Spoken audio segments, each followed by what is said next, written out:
Romo, kenapa syaratnya demikian? Kenapa aku harus memberi? Aku harus berbagi. Karena Yesus sudah serahkan diri untuk kita.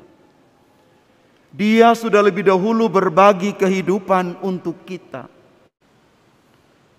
Pertanyaan sederhana ketika membaca Injil ini, kenapa orang sulit berbagi? Kenapa orang sulit memberi? Saya paling kurang menemukan 3 alasan. Bapak Ibu silakan menambah atau mengurangi berdasarkan pengalaman. Yang pertama,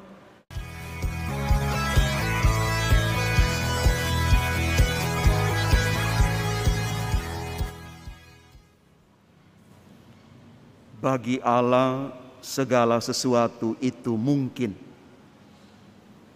Bapak Ibu, saudara dan saudari jemaat Tuhan yang terkasih, bacaan Injil pada kesempatan ini selaras dengan bacaan pertama. Bagaimana kita memperjuangkan hidup kekal itu? Ternyata hidup kita bukan di dunia saja yang fana dan sementara. Mazmur kitab suci mengatakan usia manusia itu 70 tahun. 80 jika kuat. Saya belum sampai 70. Belum. Hidup kekal yang diperjuangkan itu akan menjadi bagian dari kita kalau kita belajar untuk berbagi. Belajar untuk memberi. Lalu orang bertanya, Romo, kenapa syaratnya demikian? Kenapa aku harus memberi? Aku harus berbagi. Karena Yesus sudah serahkan diri untuk kita. Dia sudah lebih dahulu berbagi kehidupan untuk kita. Berbagi keselamatan untuk kita sampai disalib. Karena itu kita juga belajar untuk berbagi. Bacaan Injil hari ini nampaknya keras sekali kata-kata Yesus. Bagaimana pergi jual segala harta milik, bagi pada orang lain, lalu bagaimana hidupku ke depan.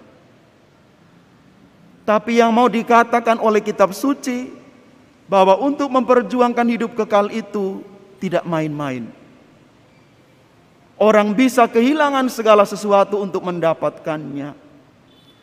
Karena itu syarat untuk berbagi, orang harus keluar dari zona aman dirinya, yakni ingat diri. Ingat diri ini yang sulit sekali membuat orang untuk berbagi. Tetapi akibat dari berbagi adalah kita bahagia ketika orang lain bahagia. Kita bersyukur ketika orang lain bersyukur karena apa yang kita bagikan.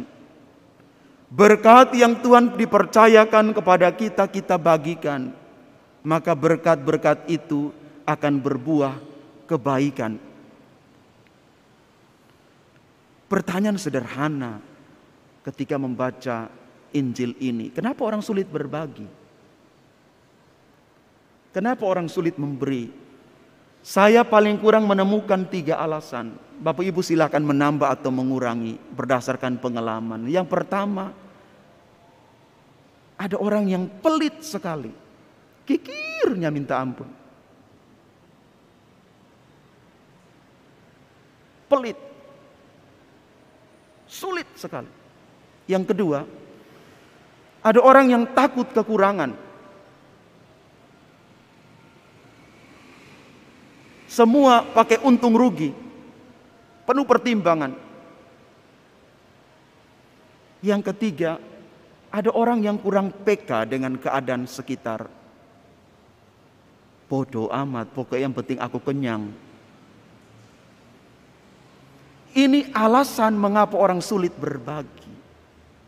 Karena itu pertanyaan sederhana untuk kita, kalau mau hidup kekal, belajarlah untuk yang pertama, hilangkan kesombongan. Yang kedua, Belajar untuk tidak lekat kepada apa yang kita punya. Hidup ini sementara. Saya kadang-kadang bertanya begini, sederhana saja. Yang kita perjuangkan selama hidup di dunia ini, kalau Tuhan memanggil kita, kita tinggalkan semua. Yang menikmati adalah orang lain.